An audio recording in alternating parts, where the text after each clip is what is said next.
तुम कुछ खुद ना करो, हम सब मिलके करेंगे। बेटा मैं क्लास पढ़ा रहा हूँ, यहाँ से भागो वरना डांट पड़ जाएगी। शयान आ जाओ बेटा। अच्छा देखो, हमने जो अभी तक किया है वो ये है कि बेटा हमने अभी तक क्या किया है।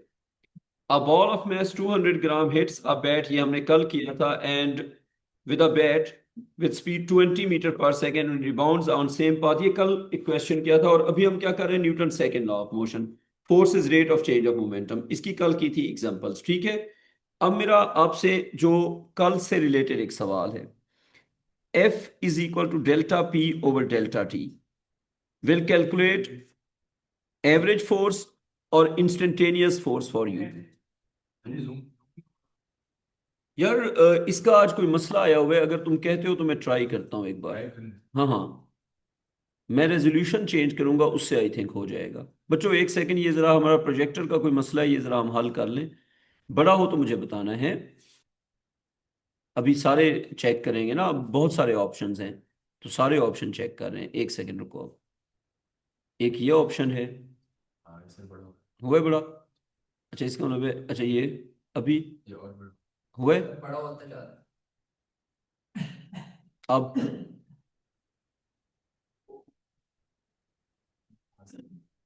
एक काम करो ना, डिफॉल्ट कर दूं, बस ठीक। बस डिफॉल्ट मारा और करते हैं शुरू क्लास। अच्छा जी चलो बेटा क्लास शुरू करते हैं। सर ग्रुप में लिंक भेज दिए, वो मैं भी थोड़ा सा कुछ करता हूँ, रुको ना जरा। थोड़ा सा बड़ा हो गया। जी सर पहले से चलो। देखो F is equal to, Ali भाई कोई रेजोल्यूशन ना चेंज हुई है मेरे ख्याल से। ये स्क्रीन थोड़ी सी बड़ी होती है डेली हमारी, है ना। आज थोड़ी छोटी हुई जो है। आपने लास्ट वाला किया था वो सबसे बड़ी थी। वो किसी ने मेरे ख्याल से प्रोजेक्टर भी थोड़ा वो किया है, वो मैं जाते हुए कर दूंगा ठीक। हाँ कोई हुई है, अच्छा। अच्छा आपको को होस्ट, हाँ ठीक है ठीक है, वो मैं खोल देता हूँ ना। वो सर में A2 वाली क्लास में हम करते हैं, क्योंकि वो शैतान बच्चे आते हैं तो हमारे। तो सारे शरीफ।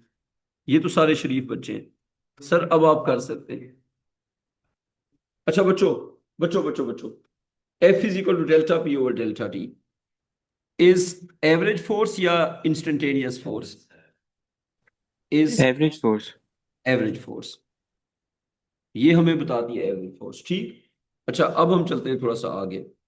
लिखो कैलकुलेशंस, ये हेडिंग देनी है, कैलकुलेशंस फ्रॉम ग्राफ्स। अगर हमने ग्राफ से कैलकुलेशन करनी है तो उसका क्या कॉन्सेप्ट है। दो ग्राफ्स हैं हमारे डायनामिक्स के सिलेबस में, जिनसे जब हम कैलकुलेशंस करते हैं तो हमें पता होना चाहिए। देखो number one, momentum time graph. क्या लिखना है, मोमेंटम टाइम ग्राफ। अगर कभी आपको मोमेंटम टाइम ग्राफ की वन हो तो उसका delta p over delta T obviously उसकी स्लोप होगी ना। देखें, अगर आपको ग्राफ गिवन है मोमेंटम का, पी क्या होता है मोमेंटम, किलोग्राम मीटर पर सेकंड, किसके साथ, टाइम के साथ। तो अगर मोमेंटम और टाइम का ग्राफ गिवन है तो मोमेंटम और टाइम के ग्राफ का जो स्लोप होगा या ग्रेडियंट होगा, यहां पे हम लिखेंगे स्लोप और ग्रेडियंट। इसका स्लोप या ग्रेडियंट किसके इक्वल होगा, इसका स्लोप या ग्रेडियंट इक्वल होगा delta p over delta T के। और इसका स्लोप होगा क्या, इट विल बी फोर्स। तो slope of momentum time graph is force, ये आपने बात याद रखनी है। डन हो गया। मोमेंटम टाइम ग्राफ अगर दिया जाए और आपसे फोर्स पूछी जाए तो उसका स्लोप होगा। अच्छा नंबर टू लिखें, अगर आपको फोर्स टाइम ग्राफ गिवन है तो उसका जो एरिया होगा वो मोमेंटम का चेंज होगा। अगर आपको फोर्स टाइम ग्राफ गिवन है तो उसका जो एरिया होगा वो आपको बताएगा चेंज ऑफ मोमेंटम, और चेंज ऑफ मोमेंटम को इम्पल्स भी कहते हैं। तो लिखो area of force time graph, area of force time graph. कभी भी आपको फोर्स टाइम ग्राफ गिवन है तो उसका जो एरिया होगा, area of force time graph will give will give the. अच्छा, मैं आज ग्रुप में ना गूगल क्लासरूम दोबारा शेयर कर दूंगा बच्चों। मैंने गूगल क्लासरूम का लिंक शेयर किया था, वो गूगल क्लासरूम सब बंदों ने ज्वाइन करना है। उस गूगल क्लासरूम के ऊपर तुम A1 के ग्रुप में हो या नहीं हो, तो बेटा वो जाते हुए ऐड कराओ ना, बल्कि अभी करा लो। सैफ को उस उनके पास होगा, इसको ना सैफ को आप ऐड कर देना A1 वाले ग्रुप में। अच्छा, गूगल क्लासरूम का लिंक मैं भेज दूंगा दोबारा, उसके ऊपर मैं रिसोर्सेज, वर्कशीट्स, वीडियो सोल्यूशन हर चीज अपलोड करूंगा, ठीक है? ताकि आप मिड टर्म की तैयारी करें और डेली वाला काम भी कर ये सकें। वही वाला है जो मैं जी जी जी जी, वही वाला। अच्छा, एरिया का हिसाब से। हाँ हाँ। Area of force time graph will give the change of momentum, will give the change of, हाँ जी, एरिया अंडर द ग्राफ होगा ना। Will give the change of momentum that is also called, उसको impulse भी कहते हैं ना, that is also called impulse. तो दो बातें हमने सीखी कि मोमेंटम टाइम ग्राफ होगा तो उसका स्लोप कैलकुलेट करेंगे, वो क्या होगा, फोर्स। और अगर फोर्स टाइम ग्राफ होगा तो उसका एरिया कैलकुलेट करेंगे, उसको हम कहेंगे इम्पल्स। अली भाई जाते हुए ना मुझे मैसेज पे, आपने मैसेज पे टोटल अटेंडेंस मुझे मैसेज कर दीजिएगा, ठीक है? मैसेज पे मुझे मैसेज कर दें। अच्छा, हो गया यहाँ तक? अच्छा, अब आगे चलते हैं। ये बात हमने यहाँ तक सीख ली। अब एक हेडिंग लिखो, इम्पल्स। क्या हेडिंग लिखनी है? करीब थोड़ा सा। हाँ जी, थोड़ा सा ऊपर कर दिया, इम्पल्स।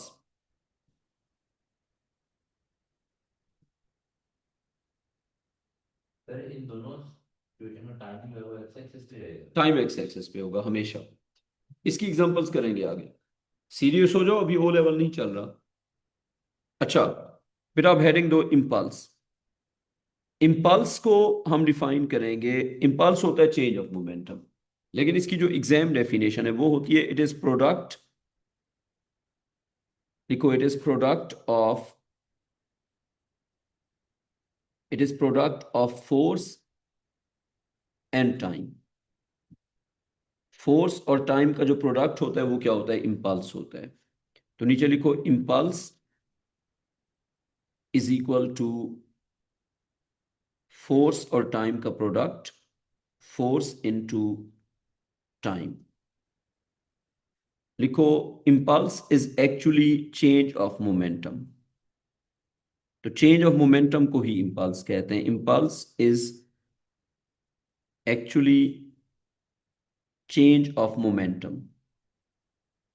अच्छा, और एक और बात, फोर्स का यूनिट क्या होगा, न्यूटन। टाइम का यूनिट सेकंड। तो इसका यूनिट क्या हो जाएगा, लिखो, यूनिट ऑफ इम्पल्स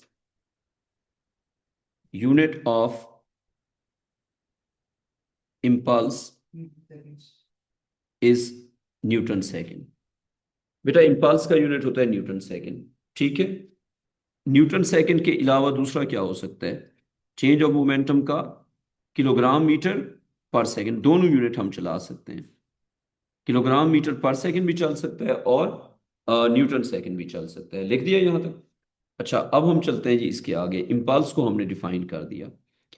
इम्पल्स से रिलेटेड हम एक क्विक एग्जांपल करते हैं। एग्जांपल लिखें बेटा, एग्जांपल। आपको एग्जामिनर ने ग्राफ दिया हुआ है फोर्स का टाइम के साथ, वाई एक्सिस पे फोर्स। फोर्स का जो यूनिट है वो है किलो न्यूटन, न्यूटन नहीं है, किलो न्यूटन है, ठीक है? एक्स एक्सिस पे लिखा हुआ है टाइम। और एग्जामिनर ने आपको एक ग्राफ बना के दिया हुआ है इस तरह का।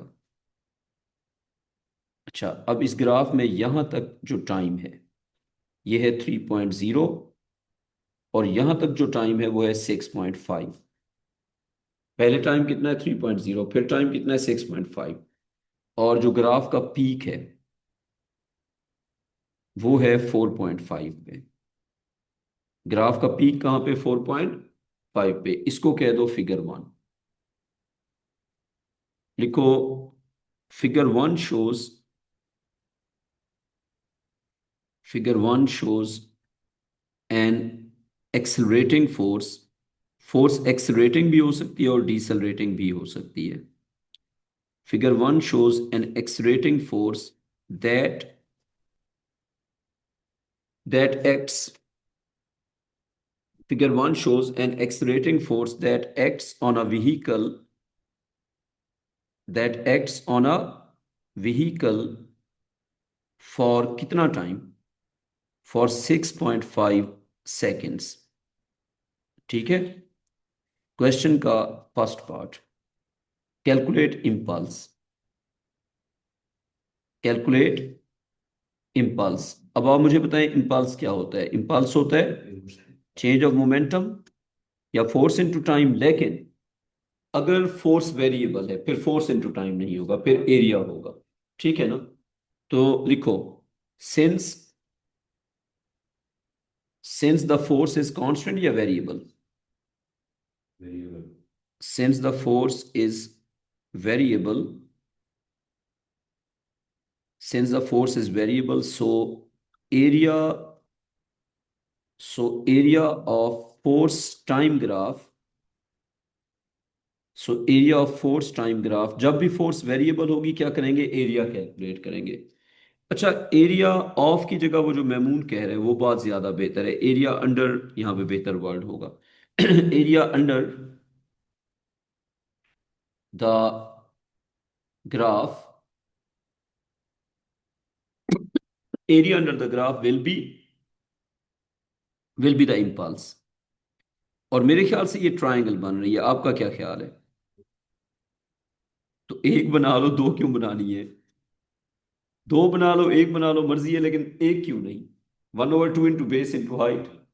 बेटा बात सुनो, आपको जब हाइट और बेस गिवाने तो आपको दो की जगह एक भी तो यूज कर सकते हैं, क्या ख्याल है? Further, then will हाँ तो okay, science की यार साइन की जरूरत ही नहीं है, मेरी बात सुनो। अगर तुम्हें किसी ट्रायंगल का बेस और हाइट गिवन है, वो तो तब करते हैं, मेरी बात सुनो। हाँ ये समझ लगी सर। हाँ भाई। यहाँ पे तुम्हें बेस भी गिवन है, हाइट भी गिवन है, तो साइन के चक्कर में क्यों पड़ रहे हो? अच्छा देखो, तो ये हो जाएगा impulse is equal to area, लिख लो मेरे साथ, impulse is equal to area is equal to 1/2 into time कितना है 6.5 ना, और फोर्स कितना है 4.5 किलो न्यूटन ना। तो 4.5 इंटू, बेटा यूनिट कन्वर्ट करते होते हैं, ठीक है ना। टाइम का यूनिट आपको बताया होगा, यहाँ पे सेकेंड है, अगर डिफरेंट होगा यूनिट कन्वर्ट करना इज कंपल्सरी। ठीक है, फोर्स का यूनिट न्यूटन, फोर्स का यूनिट न्यूटन, और टाइम का यूनिट सेकेंड। तो 6.5 सेकेंड, नीचे लिख भी दो कि सेकेंड में यूज कर रहे हैं, और 4.5 किलो न्यूटन है ना, ऊपर यूनिट देखो, तो किस में कन्वर्ट करेंगे, न्यूटन में। तो 4.5 इंटू 10 पावर 3। तो इसको जब सॉल्व करेंगे तो आ जाएगा, कैलकुलेटर से 14625 और क्या हो जाएगा, न्यूटन सेकेंड्स। तो this is change of momentum और इम्पल्स। राउंडिंग ऑफ और सिग्निफिकेंट फिगर्स लेटर ऑन देखेंगे, अभी पूरा आंसर लिख दिया। ठीक है, अच्छा ये हमारा हो गया जी इम्पल्स। अब लिखो क्वेश्चन का सेकंड पार्ट, लिखो, before before the application of the given force, before the application of the force, the vehicle, ये एक गाड़ी थी ना, the vehicle of mass 2000 kg was still, ये फोर्स लगने से पहले गाड़ी रुकी हुई थी। Find speed, find speed after given 6.5 seconds, after given 6.5 second, यानी कि इस फोर्स की एप्लीकेशन के बाद कितना स्पीड अचीव हो गई। ठीक है, क्वेश्चन को एक बार समझ लो।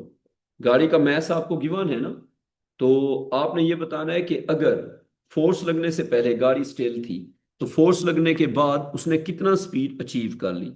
क्वेश्चन समझ आ गया? अब लिखते हैं जी इसका आंसर। मैं जरा अपना फोन कनेक्ट कर लूं, एक बार आप खुद ट्राई करें जरा, वरना मैं करवाता हूं।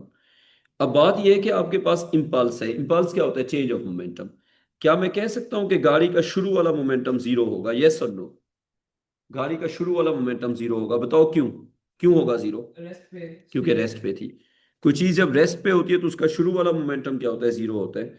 पहले हम इसका लिख लेते हैं डेटा, पहले हम लिखते हैं इसका डेटा, फिर हम इसको करेंगे सॉल्व। तो स्टेप बाय स्टेप, सबसे पहले एम लिखो, आप खुद लिखते जाओ। कौन सी application?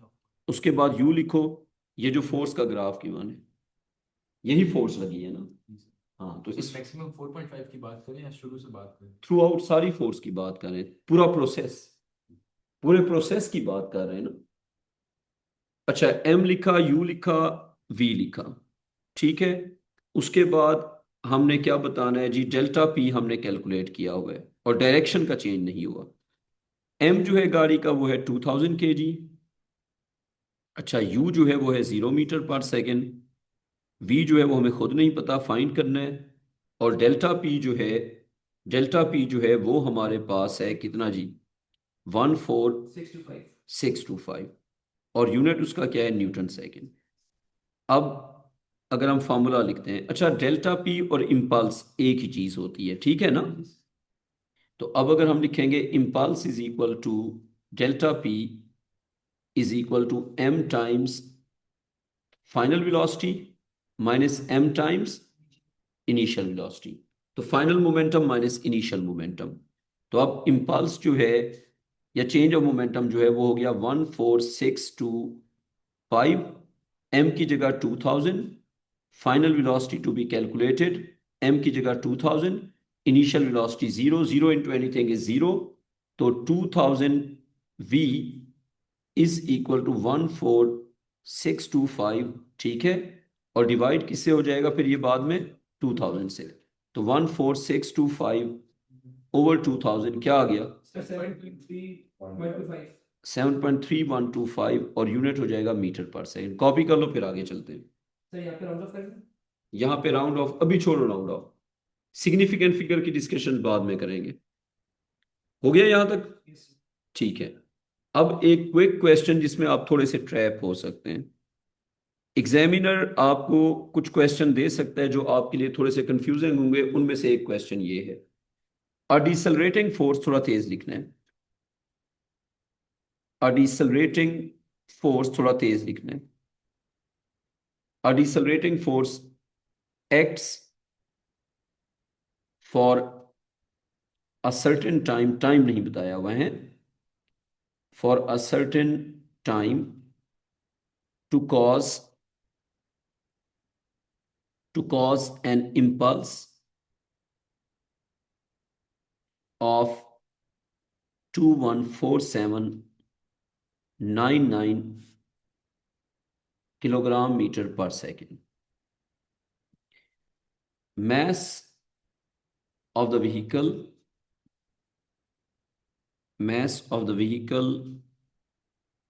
was 3000 kg, and initial speed was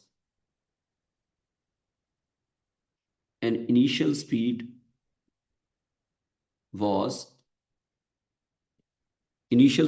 100 metre per second. अब क्वेश्चन ये है कि फाइंड द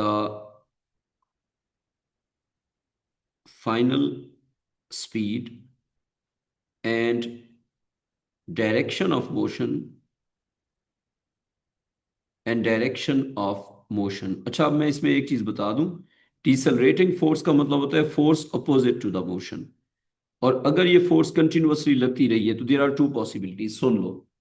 या तो नहीं नहीं, बातें सुनिए, तीन पॉसिबिलिटीज हैं। या तो इस फोर्स ने उसको स्लो कर दिया है, या इस फोर्स ने उसको रोक दिया है, या ऐसा भी हो सकता है कि ये फोर्स क्योंकि अपोजिट टू द मोशन थी, उसने रोका और फिर वापस चला दिया।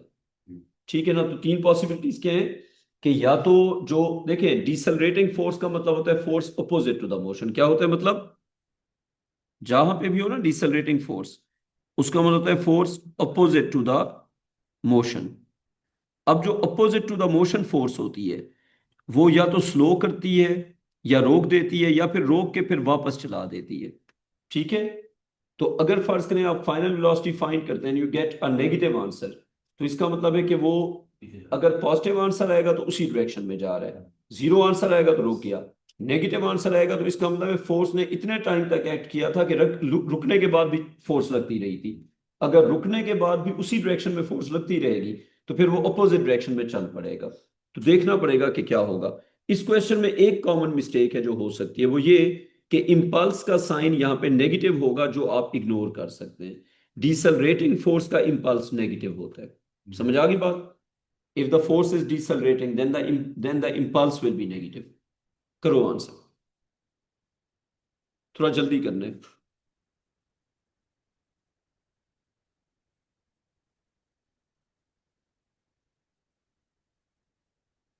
बेटा इसका आंसर जल्दी करना है। तो वैसे आप इंपल्स क्या यूज करोगे इसमें, पॉजिटिव या negative? Negative. And that is the only mistake that you can make. Sign ignore करना is the only mistake. Duresh बार बेटा आंसर आ जाए तो मुझे बताएं।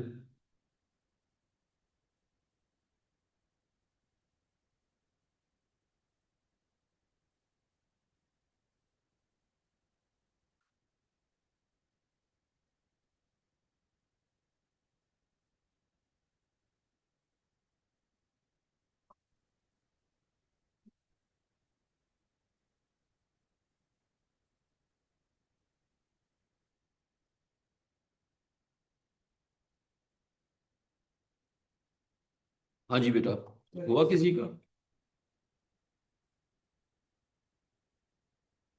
बच्चों फाइंड द, अच्छा अब अगर मैं इसको करूंगा तो पहला स्टेप, क्योंकि फोर्स है अपोजिट टू द मोशन, तो मैं डेल्टा, हाँ पहला काम तो मैं ये करूंगा कि डेल्टा पी को मैं लिखूंगा नेगेटिव। ये देखें डेल्टा पी इज नेगेटिव 214799, और यूनिट क्या हो गया?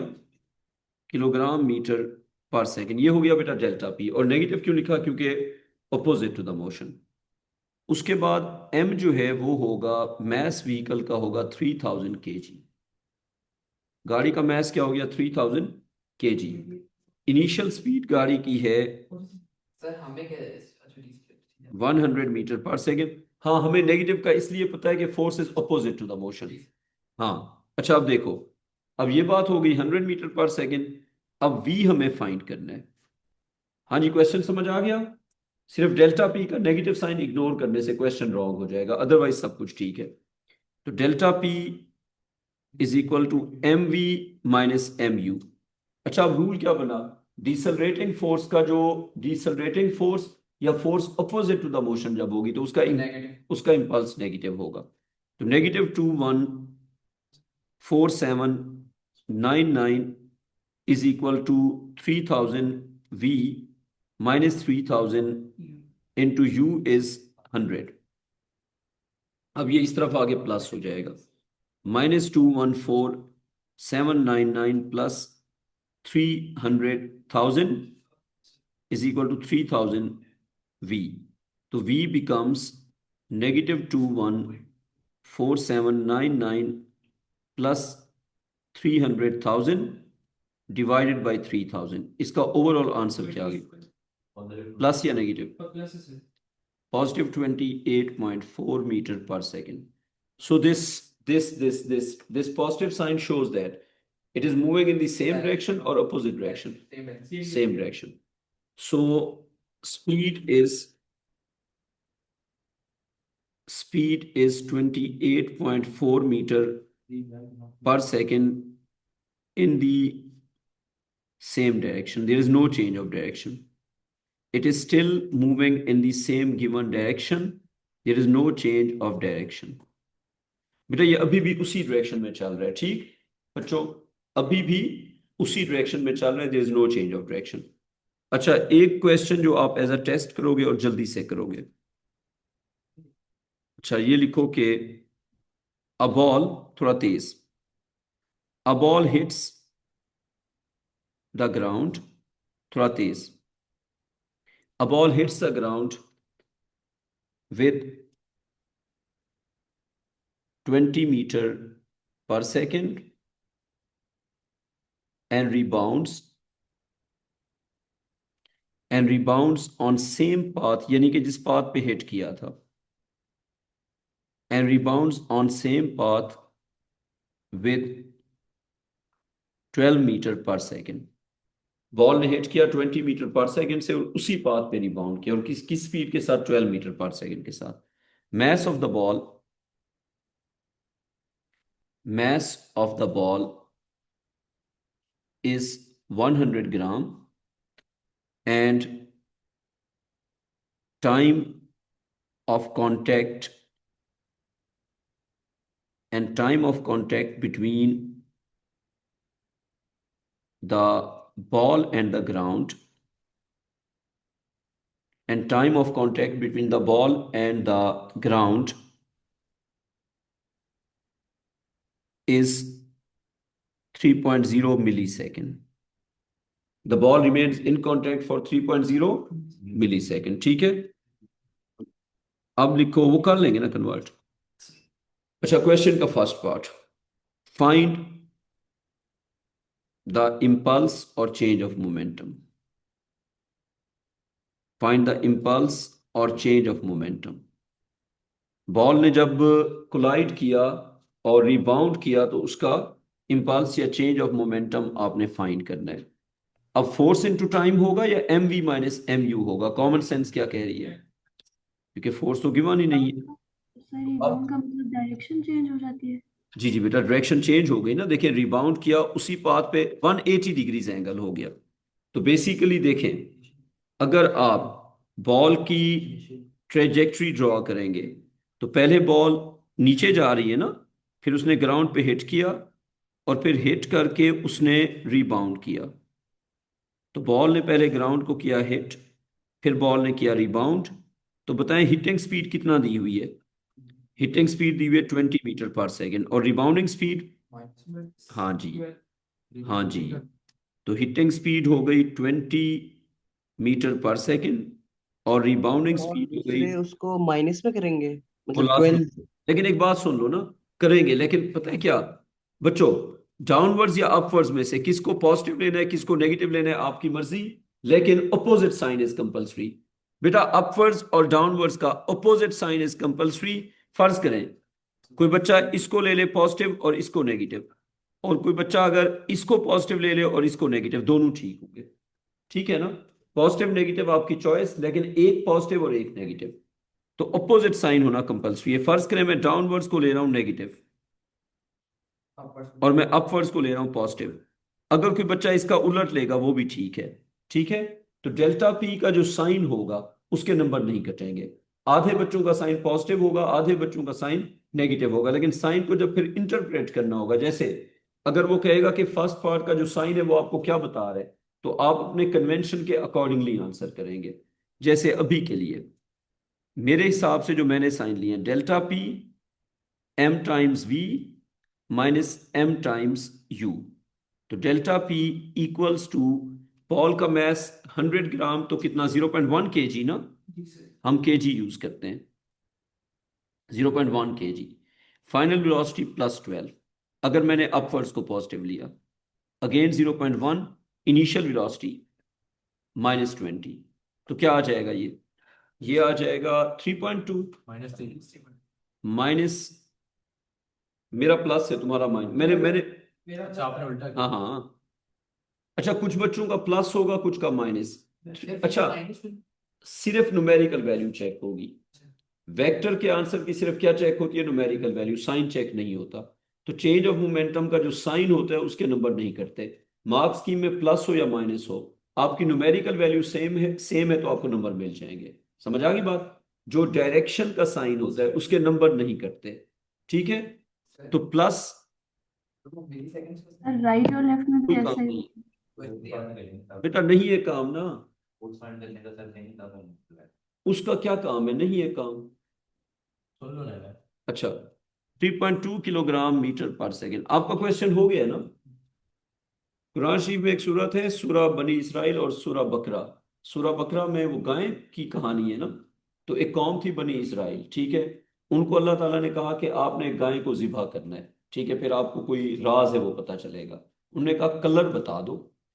अल्लाह ताला ने कहा ये होगा कलर। उन्होंने कहा उसका साइज भी बता दो। उन्होंने कहा ये होगा साइज। उन्होंने कहा ये भी बता दो वो भी बता दो। करते करते आखिर में ये हो गया कि इतनी स्पेसिफिकेशन मिल गई कि गाय ही नहीं मिल रही थी। 3 मिली सेकेंड को छोड़ दो ना, बनी इसराइल ना बनो ना। ठीक है, मेरी बात सुनो, तुम्हारा क्वेश्चन हो गया है ना, तो तुम बनी इस्राइल क्यों मान रहे हो? ये तुमने पढ़ी हुई है कुरान शरीफ में, जी। वो सूरह बकरा का नाम उसी पे है ना। उनको कहा कि ये गाय है, जिबा करो, तो कोई पता नहीं किलिंग हुई थी, क्या हुआ था उसका पता चल जाएगा। उन्होंने कहा नहीं नहीं, पहले कलर बताओ, साइज बताओ, एग्जैक्ट साइज बताओ, एग्जैक्ट वेट बताओ, तो तुम बनी इस्राइल ना बनो ना। अच्छा हो गया। अच्छा अब लिखो क्वेश्चन का सेकंड पार्ट। क्वेश्चन का सेकंड पार्ट ये है कि पंगेबाज थे बनी इस्राइल। अच्छा, सेकंड पार्ट लिखो कि व्हाट इज, अभी तक हैं बल्कि, यहूदी है ना यार, वही थे ना शुरू में, उस वक्त तो वो मुसलमान थे ना, मतलब उस तरह कहा जाए। अच्छा, what is direction, what is direction of change of momentum, what is direction of impulse या चेंज ऑफ मोमेंटम, एक ही बात है। What is direction of impulse, explain your answer. अच्छा, एक्सप्लेनेशन में क्या बताओगे? पॉजिटिव नेगेटिव का बताओगे? हाँ, नहीं नहीं, एक्सप्लेनेशन में ना, मेरी बात सुनो, एक्सप्लेन में, बात सुनो, एक्सप्लेन में आप साइन का रेफरेंस दोगे ना। अच्छा, पहली बात, मैंने पॉजिटिव लिया था अपवर्ड्स, अब आपका जो आंसर का साइन है वो डायरेक्शन कौन सी है? फर्ज करें अगर आपने पॉजिटिव लिया था अपवर्ड्स को और आपका आंसर है पॉजिटिव, तो अपवर्ड्स। अगर आपने अपवर्ड्स को नेगेटिव लिया था और आपका आंसर है नेगेटिव, तो अपने आंसर के हिसाब से चलना है। तो आपने जो भी लिया था, देखिए मेरा पॉजिटिव और पॉजिटिव है अपवर्ड्स, तो अपवर्ड्स। अब एक्सप्लेनेशन लिखेंगे, since, since I have taken, since I have taken upwards direction, since I have taken upwards direction to be positive, क्या ख्याल है? And my answer is negative या positive? My answer is positive, which shows upwards direction. समझ आ गई बात? जहरी सी बात है, बात समझ नहीं रहे। मेरा आंसर है पॉजिटिव और मेरा कन्वेंशन क्या है? मेरा कन्वेंशन ये है कि मैंने पॉजिटिव अपवर्ड्स को लिया है। अब आपका आंसर क्या है, नेगेटिव या पॉजिटिव? तो आपने नेगेटिव किसको लिया है, अपवर्ड्स को या डाउनवर्ड्स को? वाह वाह वाह बेटा, बेटा अपना देखो ना, मेरा क्यों देख रहे हो? बेटा बात सुने, आपका आंसर जो भी है नेगेटिव या पॉजिटिव, वो कन्वेंशन आपका यूज होगा, मेरा यूज नहीं होगा। मैंने अपवर्ड्स को नेगेटिव लिया, डाउनवर्ड तो बेटा यही मैं तो कह रहा हूं ना, तो फिर तुम कहोगे, तो फिर तुम अपना आंसर लिखोगे ना। समझ आ गई? अच्छा, क्या अपवर्ड्स को तो बेटा इतनी कॉमन सेंस तो हर बंदे में होनी चाहिए ना। अब आगे चलते हैं। अब क्वेश्चन का लिखो थर्ड पार्ट जल्दी से। दुरेशवार बेटा आपको समझ आ गई है कि देखें, आपने जो भी डायरेक्शन ली हुई है उसके हिसाब से चलेंगे ना। तो आपने अपवर्ड्स या डाउनवर्ड्स की जो डायरेक्शन ली है उसके हिसाब से, जो साइन लिया उसके हिसाब से आंसर लिखेंगे, और ये हर बंदे का डिफरेंट आंसर होगा। बेटा ये सबका सेम होगा, सबका आंसर अपवर्ड्स होगा, लेकिन नेगेटिव पॉजिटिव हर बंदे का पर्सन टू पर्सन वेरी करेगा। क्वेश्चन का third part, calculate average force during the impact, calculate average force during, जी, ड्यूरिंग द इंपैक्ट। खुश हो जाओ, मिली सेकेंड अब यूज होगा। अच्छा, calculate average force during the impact, तो क्या क्या फॉर्मूला होगा? F is equal to delta p over delta t. हाँ, F is equal to delta p over delta t. तो डेल्टा पी तो हमने ऑलरेडी निकाला हुआ है, क्या निकाला हुआ है? 3.2। सर अगर स्पेसिफाई ना किया एवरेज तो फिर क्या करेंगे? नहीं, वो हम निकालते ही एवरेज है, हम निकालते ही एवरेज है। अच्छा, 3.2 किलोग्राम, हाँ हाँ, मीटर पर सेकेंड, और कितना टाइम था? 3 मिली सेकेंड। 3 into 10 power -3। आंसर बताओ। 16 106 One, Six. point, Mean दोबारा six. दोबारा six, हाँ point 666. 66 पावर माइनस 3 न्यूटन मिली सेकेंड था तो मल्टीप्लाई नहीं करेंगे नहीं तो मल्टीप्लाई किया ना और वो आप 1000 से मल्टीप्लाई करें 3 यार किस दुनिया में हो देखो बात सुन डेल्टा पी है 3.2 kilogram metre per second time की जगह पुट करेंगे 3 मिली सेकेंड ना तो मिली होता है 10⁻³ तो 10⁻³ सेकेंड बेटा जब टाइम होगा ना 3 मिली सेकेंड तो मिली का मतलब मल्टीप्लाई होता है डिवाइड नहीं होता 10⁻³ से मल्टीप्लाई करते हैं या 1000 से डिवाइड करते हैं बात एक ही है मिली का मतलब होता है 10 पावर स्मॉलर m शायान होता है मिली और मिली का मतलब होता है 10⁻³ ठीक है अब आंसर क्या आ गया था 1066 आगे बताओ point six, 0.67 और ये हो गया न्यूटन ठीक है यहां से आगे हम कल कंटिन्यू करेंगे टेक केयर 0.066 इस दुनिया में हो पनीर पहले बताओ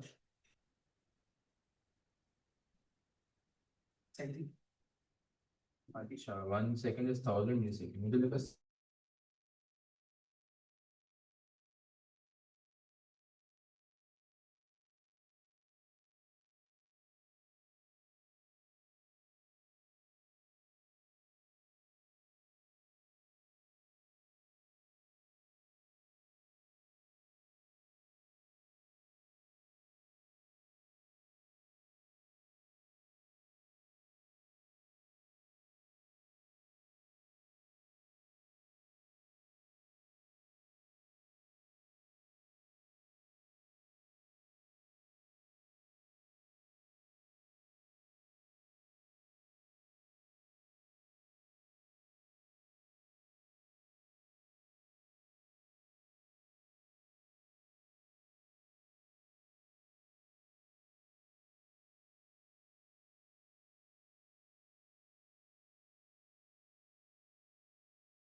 हफ्सा बेटा मेरी आवाज आ रही है? हेलो हफ्सा बेटा, बेटा मेरी आवाज आ रही है?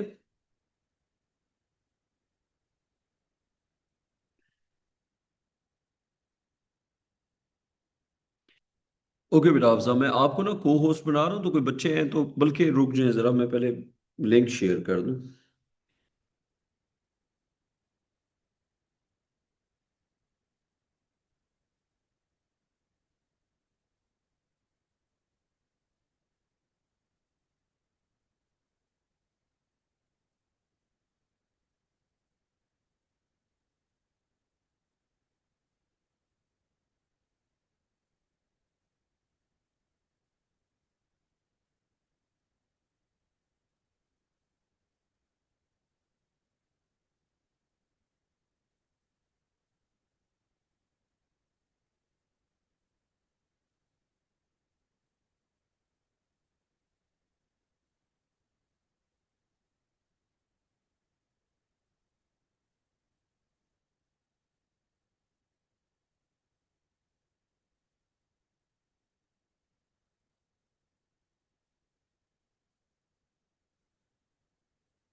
अस्सलाम वालेकुम, हमारा बेटा मेरी आवाज आ रही है?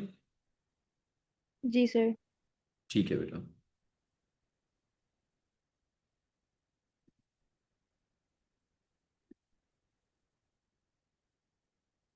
Recording in progress.